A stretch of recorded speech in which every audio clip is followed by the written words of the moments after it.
මන්ත්‍රීතුමා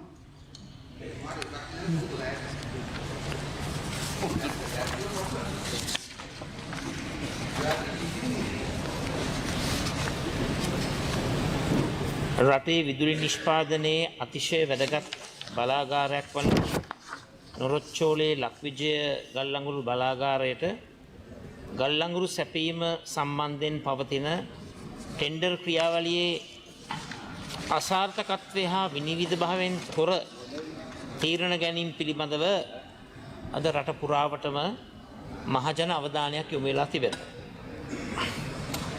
ඒ නිසාම පහත සඳහන් ප්‍රශ්න මම අදාළ අමාත්‍යවරයාට යොමු කරන්නට බලාපොරොත්තු වෙනවා ජාතික වැදගත්කමකින් යුත් ප්‍රශ්න හැටියට. ගල්ලංගුරු සඳහා ප්‍රශ්නගත ටෙන්ඩරය කැඳවීම සිදු කර ඇත්තේ කුමන ආකාරයටද? මෙම ප්‍රශ්නගත ටෙන්ඩරය තාක්ෂණික දෝෂයක් නොව රටේ බලශක්ති සුරක්ෂිත භාවය හා මහජන මුදල් අවදානමට ලක් කළ පාලන අසාර්ථකත්වය බව අමාත්‍යවරයා පිළිගන්නේද? මොකද මම ඔබතුමාට පැහැදිලි කරන්න කැමතියි විශේෂයෙන්ම මෙගවොට් 900ක බලාගාරයකට දිනකට ගල්ලංගුරු මෙට්‍රික් ටොන් 2500ක් ඒ වගේම වාර්ෂිකව මිලියන 1.5ත් 1.7ත් අතර ප්‍රමාණයක් ඒ යොදවනවා. මැයි මාසයේ සිට අගෝස්තු මාසයේ දක්වා වාරකන් සමය හේතුවෙන් ගොඩබානට බැරි නිසා ඇත්ත වශයෙන්ම ප්‍රමාණවත් ගල්ලංගුරු ඇනවුම් කිරීම හැම අවස්ථාවකදීම අප්‍රේල් මාසයේ තමයි ඊළඟ වර්ෂය වෙනුවෙන් ඒ ඇනවුම් කිරීම සිද්ධ වෙන්නේ. අප්‍රේල් මාසයේ පටන් අරගෙන අගෝස්තු වන විට අවසන් කරන්නට ඕන.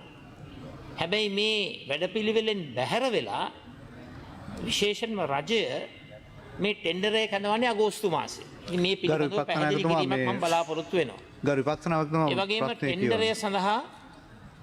ඒ වගේම ටෙන්ඩරය සඳහා ලබා දිය යුතු කාල සීමාව දින 21ක් දක්වා අඩු කර ඇති බවට වාර්තා වෙනවා.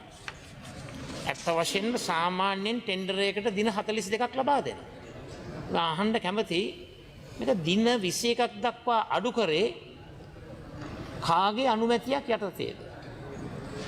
ඒ අනුමැතිය ලබා දුන්නා නම් ඒ පිළිබඳව වාර්තා සභාගත කළ හැකිද? මීට පෙර ගල්ලංගුරු ටෙන්ඩරය සඳහා අයදුම් කිරීමට තිබිය යුතු තාක්ෂණික මූල්‍ය සුදුසුකම් කවරේද? මෙවර රජයේම කොන්දේසි වෙනස් කිරීමක් ලිහිල් කිරීමක් හෝ ඉවත් කිරීමක් සිදු කළ තිබෙනවා. මොකද වෙනදට ගල්ලංගුරු මෙට්‍රික් ටොන් මිලියනයකට වඩා සපයා ඇති සපයුම්කරුවන් ලියාපදිංචි කළත් මෙවර ඒක ගල්ලංගුරු මෙට්‍රික් ටොන් ලක්ෂය දක්වා අඩු කරලා තිබෙනවා. අපි අහන්න කැමති මේ ලිහිල් කිරීම එහෙම නැත්නම් වෙනස් කිරීමට කොහොමද අනුමැතියක් ලැබුණේ? එම අනුමැතිය ලබා දෙන්නට කටයුතු කරපු නිලධාරීන් බලධාරීන් ඒ පුද්ගලයන් කවුද කියන එක මම මේ අවස්ථාවේ අහන්නට කැමතියි. මෙම ටෙන්ඩරය ඉදිරිපත් වූ මුළු ලන්සු සංඛ්‍යාව කොපමණද? ටෙන්ඩරය පිළිබඳ සම්පූර්ණ ලන්සු අගයීම් වාර්තාව සභාගත කළ හැකිද? රජය තෝරාගත් සැපියුම්කරුට නොච්චෝලේ වැනි විශාල ගල්ලංගුරු බලාගාර සඳහා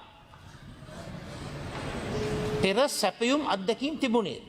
දැන් රජය තෝරාගත් සැපියුම්කරුට මේ වගේ විශාල ප්‍රමාණයක් සැපියුම් කිරීමේ ඒ අත්දැකීම් තිබෙනවා. එසේ නොමැති නම් රටේ මූලික විදුලි නිෂ්පාදනයේ වගකීම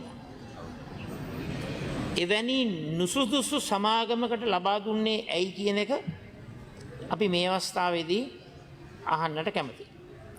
මොකද මීට පෙර ගල්ලංගුරු ගෙන්වන ක්‍රියාවලියට ඉල්ලුම් කරන්න පුළුවන් කිලෝග්‍රෑම් ඒකකයකට කිලෝ කැලරි 5900 මට්ටමේ පවතින ගල්ලංගුරු මෙට්‍රික් ටොන් මිලියනයක ප්‍රමාණයක් ව්‍යාපාර කර ඇති සමාගම් වලට පමණයි. අපි අහන්න කැමතියි කොහොමද මේ කොන්දේසිය උල්ලංඝනය වුණේ? මෙම ටෙන්ඩරයට අනුව ගල්ලංගුරුවල සුද්ධ NCV අගය net calorific value 5900 ඒ කියන්නේ කිලෝග්‍රෑම් එකකට කිලෝ කැලරි 5900 විය යුතු බව සත්‍යක්ද? ලක්විජේ බලාගාරයට රැගෙන ගල්ලංගුරු එම NCV අගයට නොගැලපෙන බවට වාර්තා ලැබී තිබේද? දැන් නොගැලපෙනවයි කියන වාර්තා වල පිටපත් අපිට ලැබිලා තිබෙනවා. අපි අහන්න කැමති රජයෙන් එහෙම නොගැලපෙනවයි කියන වාර්තා රජයට ලැබිලා තිබෙනවා. පරීක්ෂණ වාර්තා ලැබීමට පෙර ගල්ලංගුරු බොයිලේරු වලට ඇතුළත් කිරීමක් සිදු වෙලා තිබෙනවා.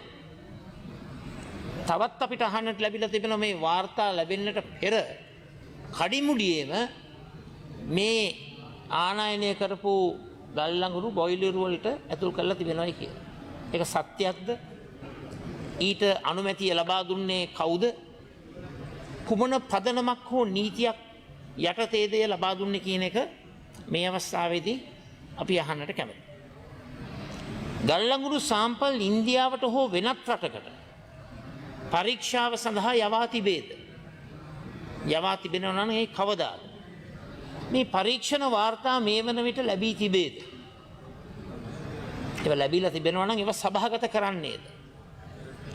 ඒවා නොලැබී තිබෙනවා නම් මෙතෙක් එම වාර්තා ප්‍රමාද වීමට හේතු කවරේ? බාල ගල්ලංගුරු හේතුවෙන් එක් බොයිලේරුවකට පෑකට ගල්ලංගුරු දහනය මෙට්‍රික් ටොන් 107 සිට 120ක් දක්වා ඉහළ ගොස් ඇති බව අමාත්‍යවරයා පිළිගන්නේද? ඒ කියන්නේ බාල ගල්ලංගුරු නිසා ගල්ලංගුරු දහනයට අවශ්‍ය ප්‍රමාණය වැඩි වෙලා තිබෙනවා. ඒ වැඩිවීම තුළ රටටත් රජයටත් රුපියල් බිලියන 10කට වැඩි පාඩුවක්, කෝටි 1000කට වැඩි පාඩුවක් රජයට සිදුවෙන බව අමාත්‍යවරයා පිළිගන්නවද? ඒක ප්‍රතික්ෂේප කරනවද? ඒ කරුණු කාරණාවලට තුඩු දුන් අමතර විස්තර කවරේද කියලා අපි එතුමගෙන් අහන්නට කැමතියි.